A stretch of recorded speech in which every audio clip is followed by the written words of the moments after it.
నమస్తే, welcome to time 24/7 TV. ఈ రోజు నిజాం కాలేజీలో చూసుకుంటే ఏబీపీ విద్యార్థులందరూ కూడా ధర్నాకేజీ చేస్తున్నారు అన్నమాట. ఎందుకంటే పెండింగ్ లో ఉన్న ఫీజు రియంబర్స్మెంట్ కావచ్చు, అలాగే మెస్ బకాయిలు కావచ్చు, అలాగే స్కాలర్షిప్లు కూడా వీటన్నింటి కూడా విడుదల చేయాలని చెప్పి తెలంగాణ రాష్ట్రాన్ని కూడా అడగడం కూడా చూస్తున్నాను. ఎన్నో రోజుల నుంచి కూడా తెలంగాణ రాష్ట్రంలో కూడా ఇంతవరకు కూడా ఎలాంటి ఫీజు రియంబర్స్మెంట్ కావచ్చు, అలాగే స్కాలర్షిప్లు కావచ్చు, ఎలాంటి నిధులు కూడా విడుదల చేయకుండా అలానే కాలక్షేపం చేస్తుందని చెప్పి కూడా ఏబీపీ విద్యార్థులందరూ కూడా ఇక్కడ ధర్నా చేస్తున్నారు. మనం ఇప్పుడు మాట్లాడదాం. నమస్తే అన్న. అసలు ఎందుకు ఇట్లా ధర్నాలు చేస్తున్నారు? తెలంగాణ రాష్ట్రంలో ఇంతవరకు సీఎం కావచ్చు వాళ్ళందరూ కూడా నిధులు లేవని చెప్తున్నారు, నిధులు కేటాయించట్లేదు, ఫీజు రియంబర్స్మెంట్ కూడా వాళ్ళందరూ కూడా కేటాయించలేకపోతున్నారు. ఎందుకు, ఏమైంది అనుకోవచ్చు? మనం చూసుకున్నట్టయితే కొద్ది సంవత్సరాల నుంచి ఫీజు రియంబర్స్మెంట్ కావచ్చు, స్కాలర్షిప్లు, మిస్ బకాయిలు విడుదల చేయకుండా దాదాపు 10,000 కోట్లు పెండింగ్ లో ఉండడం జరుగుతుంది. చూసుకుంటే ఈ రాష్ట్రంలో ఏ ప్రభుత్వం వచ్చినా కానీ విద్యార్థులకు ఎలగబెట్టింది ఏం లేదు.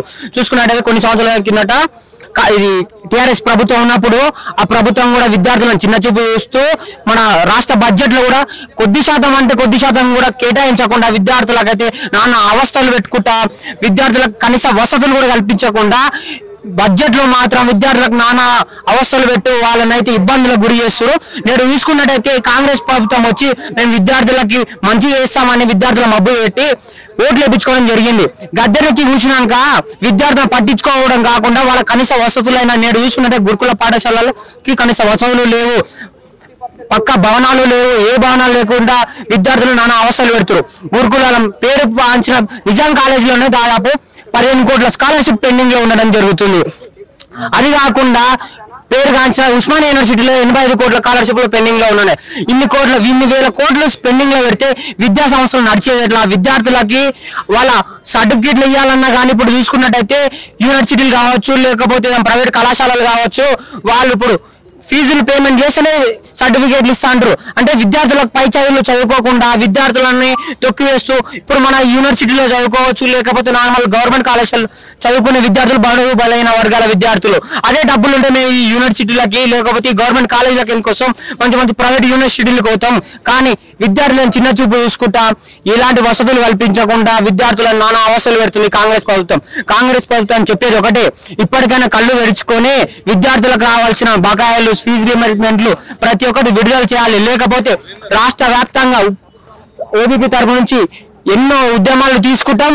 విద్యార్థుల కోసం ఏబీపీ పక్క స్టాండ్ ఉంటే ఖబర్దార్ రేవంత్ రెడ్డి బిడ్డని అంటూ చూస్తాం. మీరేం చెప్తున్నా అన్న? ఈ యొక్క తెలంగాణ రాష్ట్ర విద్యా వ్యవస్థ ఎట్లా ఉందంటే, మనం చూసుకున్నట్లయితే ఈశాన్య రాష్ట్రాలు ఉంటాయి, చిన్న రాష్ట్రాలు. ఈ యొక్క తెలంగాణ రాష్ట్రం భారతదేశంలోనే ఒక గుర్తింపు తగ్గ రాష్ట్రం. ఈ రాష్ట్రం యొక్క రాష్ట్రంలో 20 రోజులు 30 రోజులు జరిగినటువంటి అసెంబ్లీ సమావేశాలు ఏవైతే ఉంటాయో 3 రోజుల ముచ్చటగా తెచ్చేసి ఈశాన్య రాష్ట్రాలకు 13-14% యొక్క రాష్ట్ర బడ్జెట్ లో నిధులు కేటాయిస్తా ఉంటే, ఈ యొక్క తెలంగాణ రాష్ట్రంలో మాత్రం కేవలం ఈ యొక్క రాష్ట్ర బడ్జెట్ నుంచి 7% నిధులు కేటాయించి పేద బడుగు బలహీన మధ్యతరగతి విద్యార్థులకు ఫీజు రియంబర్స్మెంట్లు, స్కాలర్షిప్లు అందకుండా ఒక విద్యార్థులని కాళ్ళని బట్టి తన విధంగా ఈ యొక్క విద్యా వ్యవస్థ నడుస్తా ఉంది. రేవంత్ రెడ్డి ఆ విద్యా వ్యవస్థ ఆయన సంఖ్యలో పెట్టుకొని ఇప్పుడు ఎందుకు పెట్టుకున్నాడు అంటే, ఒక సపరేట్ అని ఒక విద్యా వ్యవస్థని, ఒక విద్యా మినిస్టర్ని నియమించడానికి ఆయనని బలవంతం చేస్తుంటారు. ఆయన ఒకటే టెన్షన్ లో అన్నీ అవుతుంటాయి, విద్యార్థులు ధరలు తట్టుకోలేకపోతుంటారు. ఆయన దగ్గర పెట్టుకొని విద్యా వ్యవస్థను భ్రష్టు పట్టిస్తా ఉండు. సపోజ్ ఇప్పుడు నిజాం కళాశాల ఉందన్న, నిజాం కళాశాల పరిస్థితి ఎట్లా ఉందంటే, సెల్ఫ్ ఫైనాన్స్ అనే ఒక పేరు పెట్టుకొని, ఒక ట్యాగ్ పెట్టుకొని పేద విద్యార్థుల దగ్గర కొన్ని గ్రూపులు ఉంటాయి, బీబీఏ, బీకామ్ ఇలాంటి సెల్ఫ్ ఫైనాన్స్ కోర్సులు, బీఎస్సీ ఆనర్స్ అని ఆనర్స్ గ్రూపులు అయితే ఏవైతే ఉన్నాయో 44,000, 50,000, 60,000 ఫీజులు వసూలు చేసినటువంటి పరిస్థితి ఒక నిజాం కళాశాలలో కనిపిస్తా ఉంది. అదేవిధంగా ఈరోజు స్పాట్ అడ్మిషన్లను పెట్టిండు.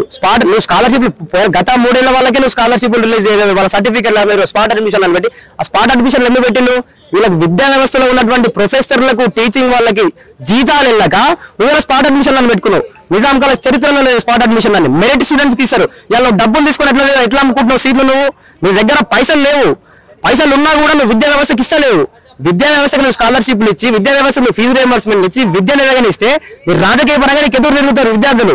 ఆ యొక్క భయంతోనే మీరు విద్యార్థులకు స్కాలర్షిప్లు రిలీజ్ చేస్తారు. ఇప్పుడు సీఎం ఏమంటుందంటే, ఇంతకు ముందు ఉన్న ప్రభుత్వం కూడా కోట్ల కూడా వాళ్ళన్ని కూడా అవినీతి చేసి వాళ్ళ దగ్గర దాచుకున్నారు పైసలు అంతా. ఇప్పుడు నా దగ్గర చూస్తే ₹1 కూడా లేదని చెప్తున్నారు. మరి ఎట్లా ఇవ్వాలి ఫీజు రియంబర్స్మెంట్?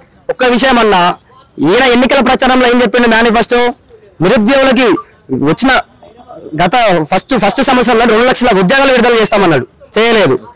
విద్యార్థులకి స్కాలర్షిప్లు, ఫీజు రియంబర్స్మెంట్లు ఏవైతే ఉన్నాయో గత 3 సంవత్సరాలు కూడా మేము విడుదల చేస్తాం. ఈ యొక్క ప్రభుత్వం విఫలమైంది, 10 ఏళ్ల ప్రభుత్వం విఫలమైంది, మా కాంగ్రెస్ ప్రభుత్వం చేస్తామని మాయ మాటలు చెప్పి విద్యార్థులను బుట్టలో వేసుకొని నువ్వు ఈరోజు విద్యార్థుల ముడ్డు మీద అంటున్నావు అంటే ఇక నీ రాష్ట్ర ప్రభుత్వం ఎటుపోతా ఉంది, నీ కాంగ్రెస్ ప్రభుత్వం ఏం చేస్తా ఉందని అఖిల భారతీయ విద్యార్థి పరిషత్ డిమాండ్ చేస్తాం. ఆయన అవినీతి చేసిండు కరెక్టే, ఆయన అన్యాయం చేసిండు కరెక్టే, ఆయన అవినీతి అన్యాయం చేసినట్టుకే కదా నీకు విద్యార్థులు నిరుద్యోగులు ఈరోజు ఓటేసి నీకు గెలిపించారు. ఏబీపీ కన్నడ పేరు పెట్టి ఎందుకు ఆయన అవినీతి చేసినందుకే కదా, అందుకే కదా నేను గద్దెనెక్కించి కూర్చోబెట్టింది. ఈరోజు విద్యార్థులను మా స్కాలర్షిప్లు మా హక్కులు నేను రోడ్ల మీద కరీంనగర్ లో భువనగిరిలో ఏదైతే భారీ ఎత్తున ధర్నాలు నిర్వహిస్తూ ఉంటే మహిళలని కనుక చూడకుండా అసభ్యకరంగా మహిళల బట్టలు జరుగుతట్టు రోడ్ల మీద ఈడ్చుకుంటూ తన్నుకుంటా కొడుతున్నటువంటి పరిస్థితి ఈ యొక్క తెలంగాణ రాష్ట్రంలో కనిపిస్తా ఉంది. అధికారులు కూడా ఈ యొక్క కాంగ్రెస్ ప్రభుత్వం తొత్తుల్లాగా మారి పోలీస్ ప్రభుత్వం కూడా కాంగ్రెస్ ప్రభుత్వం తొత్తుల్లాగా మారి పనిచేస్తున్న తీరు ఒక తెలంగాణ రాష్ట్రంలో కనిపిస్తా ఉంది. అంటే ఫైనల్ గా ఏం చెప్పదలుచుకున్నారు అంటే విద్యార్థులకు వీళ్ళందరూ కూడా న్యాయం చేస్తారని ఒక నమ్మకమైన చిన్న నమ్మకమైన? మాకైతే 1% కూడా నమ్మకం లేదన్న ఇంతవరకు.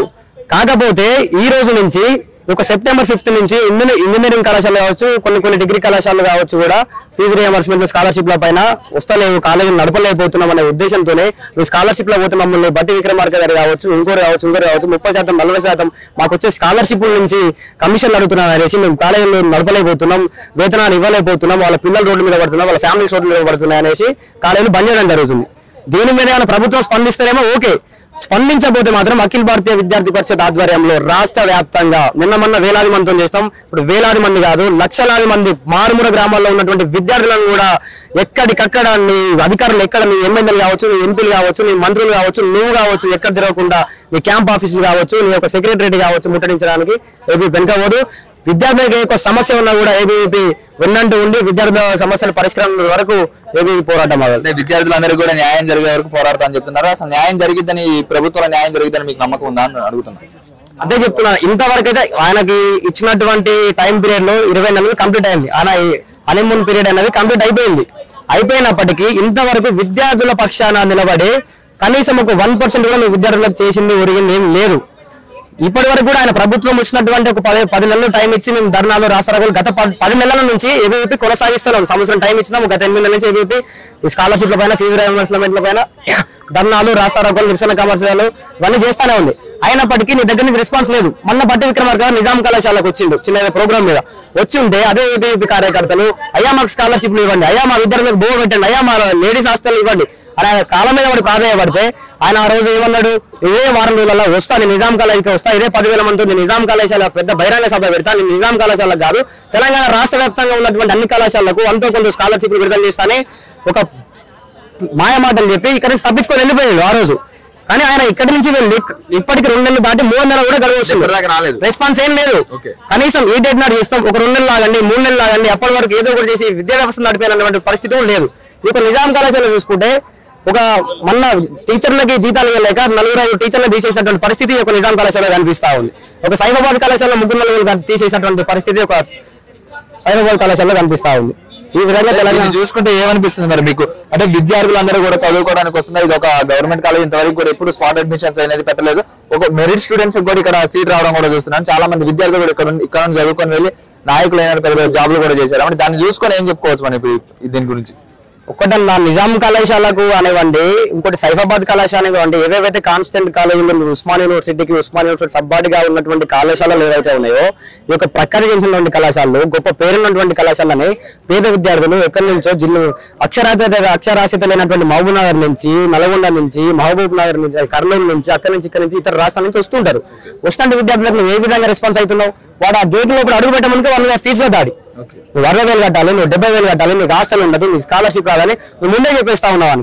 వాడు నీ యొక్క కళాశాల మీద ఇంత యొక్క ప్రభుత్వం మీద ఇంత నమ్మకం పెట్టుకుని రెయిన్బోలో ఇంటర్మీడియట్ లో కష్టపడి చదువుకొని ఆ విద్యార్థి ఇక్కడికి వస్తే వాళ్ళకి మనం ఏ విధంగా ఆ విద్యను అందేయగలుగుతున్నాం? కనీసం వాడు 100% ఆశతో ఇక్కడికి వస్తే వాళ్ళకి ఒక 5% కూడా మనం సాటిస్ఫై చేయలేకపోతున్నాం. ఆ విద్యార్థి ఇక్కడికి వచ్చినాక ఫీజులు కట్టలేక అడ్డ మీద కూలీలక మారుతున్నటువంటి పరిస్థితి ఒక తెలంగాణ రాష్ట్రంలో కనబడింది. విద్యార్థులు క్యాటరింగ్ చేసుకొని బతుకుతున్నారు. ఆ విధంగా ఇక్కడ తెలంగాణ రాష్ట్రంలో ఉంది. తక్షణమే ఫీజు రియంబర్స్మెంట్ స్కాలర్షిప్ విడుదల చేయకపోతే మాత్రం రాష్ట్ర వ్యాప్తంగా జిల్లాల వ్యాప్తంగా మనం కలెక్టరేట్లు ముట్టడించినాం, సంక్షేమ భవన్ ముట్టడించినాం. కానీ ఇంకొక వారం రోజుల్లో దీని మీద ఎటువంటి స్పందన రాకుంటే మాత్రం మన బట్టి విక్రమార్క కాన్వాయ్ని ఏ విధంగా ఆపినామో అదే విధంగా ప్రతి ఒక్క కాన్స్టిట్యూన్సీలోని ఎమ్మెల్యేలని ఎంపీలని నిన్ను కూడా ముట్టడిస్తాం, నీ యొక్క సీఎం క్యాంప్ ఆఫీస్ సెక్రటరీ కూడా ముట్టడిస్తామని అఖిల భారతీయ విద్యార్థి పరిషత్ డిమాండ్ చేస్తా ఉంది. మీరేం చెప్తారు? నమస్తే, నా పేరు Brahma, ABP Basheerbagh town joint secretary. ఏదైతే ఇప్పుడు మనం ఫీజు రియంబర్స్మెంట్ల గురించి కావచ్చు, మెస్బాకాయల గురించి కావచ్చు, ఏదైతే మనం ధర్నా కొనసాగం ఇప్పుడనే కాదు గత 2 నెలల నుంచి కూడా మేము ఇక్కడ ప్లకార్డుల ప్రదర్శన కావచ్చు, కళ్ళకి బ్లాక్ బ్యానర్లు కట్టుకొని రిబ్బన్లు కట్టుకొని చేసినవి కావచ్చు, బయట రోడ్డు మీద ఎక్కడైనా ధర్నాలు చేయడం ఏదైనా కావచ్చు. ఇప్పుడు యూజీ వాళ్ళకు ఎవరైతే సెల్ఫ్ ఫైనాన్స్ వాళ్ళు ఉన్నారో వాళ్ళకు కూడా హాస్టల్ వసతులు కల్పించుకోవడం, కాలేజ్ ఓపెన్ చేసిన తర్వాత కూడా 20 నుంచి 25 డేస్ వరకు హాస్టల్స్ వసతులు కనిపించలేదు. అప్పటి వరకు స్టూడెంట్స్ బయట మామూలుగా ప్రైవేట్ హాస్టల్ ఉండడం కావచ్చు, వేరే రూమ్ లో అసలు వాళ్ళకు తినడానికి కూడా ఏం లేకుండా అట్లా ఉండడం జరిగింది. ఇప్పుడు అంటే ఫీజు రియంబర్స్మెంట్ గురించి ఏంటంటే ఓన్లీ నిజాం కాలేజ్ కానీ సైఫాబాద్ చూసుకున్నట్టు ఇవి కాకుండా రాష్ట్ర వ్యాప్తంగా మేము నిరసన తెలియజేస్తాం. రాష్ట్ర వ్యాప్తంగా కూడా ధర్నాలు కానీ ఇంకేమైనా దేనికైనా విద్యార్థి సంఘాలు కానీ ఏబీవీపీ కానీ మేము రెడీ ఉన్నాం. ఏదైతే నిజాం కాలేజీలో 15,50,00,000 ఫీజు రియంబర్స్మెంట్ కావాలి, మనం సైఫాబాద్ చూసుకుంటే 3,50,00,000 వరకు కావాలి.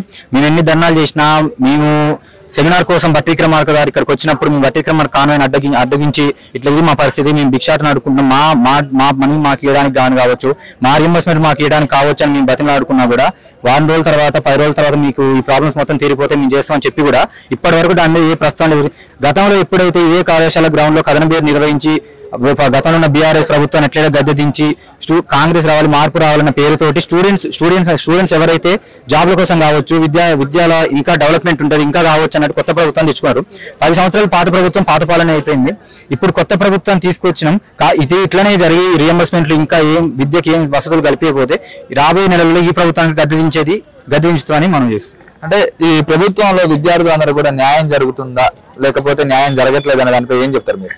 న్యాయం అంటే విద్యార్థులు అంటే ప్రజెంట్ యూజీలో కానీ పీజీలో కానీ చదువుకునే వాళ్ళు కావచ్చు, ఆఫ్టర్ కంప్లీట్ గ్రాడ్యుయేషన్ అయిపోయిన వాళ్ళకి జాబ్ వసతులు లేవు. ఇప్పుడు యూజీలో చదువుతున్న వాళ్ళకి ఎవరికైనా కూడా ఇటు మనం చూసినట్టయితే కొన్ని వసతులు లేకపోవడం, హాస్టల్స్ లో కానీ ఇట్లా ఫీజు రియంబర్స్మెంట్ కానీ కొంతమంది ఏంటంటే ఇప్పుడు ఫైనల్ ఇయర్ కంప్లీట్ వెళ్తున్నారు. ఫైనల్ ఇయర్ కంప్లీట్ వెళ్తుంటే వాళ్ళు రియంబర్స్మెంట్ కోసం వెయిట్ చేస్తున్నారు.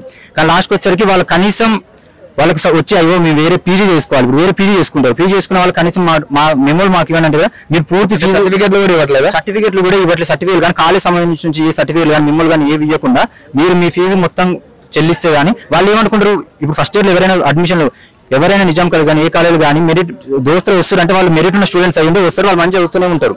వాళ్ళు ఎవరైతే పేద విద్యార్థులు అవన్నీ మారుమూల గ్రామాల నుంచి చదువుకున్న వాళ్ళకు మనీ లేక వాళ్ళు ఆర్థికంగా మామూలుగా ఉండే కదా వచ్చి ఇక్కడ చదువుకునేది, అట్లా చదువుకున్న వాళ్ళు కూడా ఫైనల్ ఇయర్ అయిపోయి వెళ్తుంటే సర్టిఫికేట్ ఇవ్వడం కానీ ఏదైనా కావచ్చు. కానీ కొన్ని కోర్సులు చూసుకుంటే బీబీఏ బీఎస్సీ వాళ్ళు చూసుకుంటే 44,000 ఏదైతే సైఫాబాద్ ఉందో బీఎస్సీ ఆనర్స్ వాళ్ళకు అత్యధికంగా 53,000 ఫీజులు చెల్లించడం జరుగుతుంది. అంటే విద్యార్థులకి న్యాయం జరగట్లేదు అంటే 100% న్యాయం అయితే ఏం లేదు, ఎక్కడే అన్యాయం కనిపిస్తుంది ప్రభుత్వంలో. ఓకే, ఫైనల్ గా ఏం చెప్పదలుచుకున్నారు అంటే మీరు ఒకవేళ పెండింగ్ బిల్లులు కావచ్చు, వీటన్నిటి కూడా మెస్ బిల్లులు కావచ్చు, ఫీజు రియంబర్స్మెంట్ కావచ్చు, స్కాలర్షిప్లు కావచ్చు, ఇన్ కేసు విలేజ్ చేయకపోతే వచ్చే మా కార్యాచరణ ఏంటి? మీకు కార్యాచరణ ఏంటంటే మేము మాత్రం దీన్ని ఈ నిరసనలు మాత్రం ఆపేది ఉండదు. ఏబీపీ కానీ మిగతా వేరే ఏ స్టూడెంట్ ఆర్గనైజేషన్ కానీ మేమైతే మా ప్రయత్నంగా చేస్తూనే ఉంటాం. మేము ఏదైతే ఇప్పుడు ర్యాలీలు ఒక 2,000 మందితో 5,000 మంది విద్యార్థుల కార్యకర్తలు చేస్తామో రాబోయే ఒక 15 days లో మేము రాష్ట్ర వ్యాప్తంగా పలు జిల్లాల నుంచి కార్యకర్తలు కావచ్చు, వేరే కన్వీనర్లు కానీ ఎవరితోనైనా కూడా మేము భారీ బహిరంగంగా చేస్తామని చెప్తున్నాం. ఇప్పటి వరకు అయితే ఫీజు రియంబర్స్మెంట్ రాక వరకు మాత్రం మేము చేస్తున్నట్టు ఈ ప్రభుత్వం పైన. Thank you. షేర్ చేయండి, లైక్ చేయండి, సబ్స్క్రైబ్ చేయండి. మరిన్ని వీడియోల కోసం బెల్ సింబల్ పై క్లిక్ చేయండి.